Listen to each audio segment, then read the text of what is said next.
যিনি মাটি ও মানুষের নেত্রী ছিলেন, যিনি আপসীন নেত্রী, যিনি কখনো অন্যায়ের কাছে মাথা নত করেননি, যিনি দেশমাতা, আমাদের দেশনেত্রী বেগম খালেদা জিয়া জানা যায়। উনি 30শে ডিসেম্বর রাত সকাল 6 কোটির সময় উনি ইন্তেকাল করে গেছেন।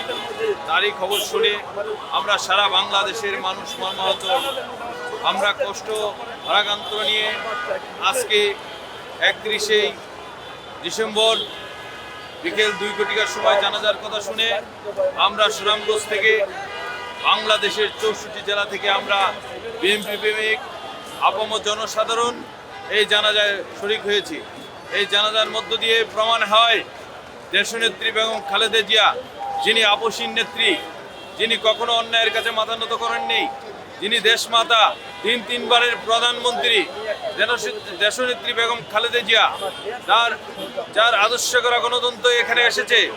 শহীদ প্রেসিডেন্ট জিয়াউর রহমানের গণতন্ত্র ফিরিয়ে এনেছিলেন। সেই আদর্শ করা আমাদের জিয়াউর রহমানের আদর্শ করা তারই সহধর্মিণী দেশরত্ন দেশমাতা মমতাময়ী মা বেগম খালেদা জিয়া আজকে চলে গিয়েছেন।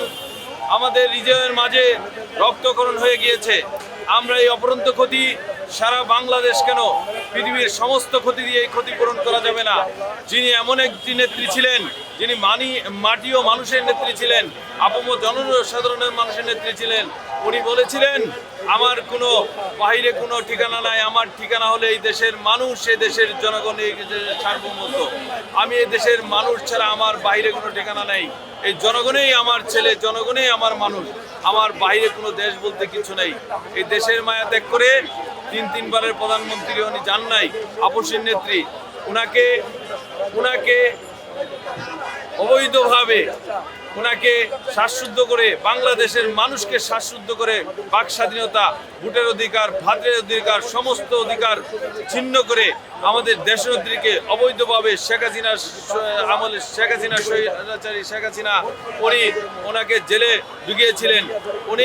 ওনার এই জেলে ঢুকানোর পরেই উনি বিষক্রিয়ায় ওনাকে দেওয়া হয়েছিল। তার এই ধারাবাহিকতা আক্রান্ত হয়ে আমাদের নেত্রীকে আমরা হাসপাতালে নেওয়া হয়। ওই হাসপাতাল থেকেই উনি মৃত্যুবরণ করেন। তবে আমার যে ক্ষতি হয়ে গিয়েছে সেই ক্ষতি তো আমরা পূরণ করতে পারবো না। তবে আমাদের ভারপ্রাপ্ত চেয়ারম্যান জনাব তারেক রহমান সাহেব, আমাদের ভারপ্রাপ্ত চেয়ারম্যান, বাংলাদেশের আগামী রাষ্ট্রনায়ক, তিনি এই অপূরন্ত ক্ষতি পূরণ করবেন।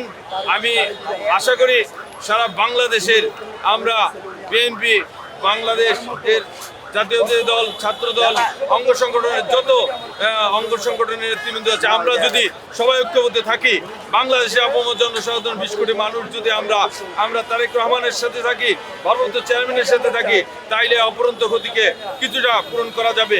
এই পূরণের মধ্য দিয়ে আমরা একটা আমার নেতা বলেছিল আই এম প্ল্যান, ওই প্ল্যান বাস্তবায়ন করা যাবে। মানুষের ভোটের অধিকার, মানুষের ভাতের অধিকার, মানুষের বাক স্বাধীনতা, মানুষের সকল মৌলিক অধিকার ফিরিয়ে আনা যাবে। তবে তারেক রহমানের হাতকে শক্তিশালী করতে গেলে আমরা সকলে ঐক্যবদ্ধ হয়ে একসাথে কাঁধে কাঁধ মিলিয়ে চলতে হবে। আগামী পার্লামেন্ট নির্বাচনে দানিশ সিজে ভোট দিয়ে তারেক রহমানের হাতকে শক্তিশালী করতে গেলে দানিশ সিজে ভোট দিয়ে সারা বাংলাদেশকে 300 আসনে জয়যুক্ত করে আমরা তারেক রহমানের হাতকে শক্তিশালী করব, আর এই অপরন্ত ক্ষতিকে আমরা পূরণ করার চেষ্টা করব।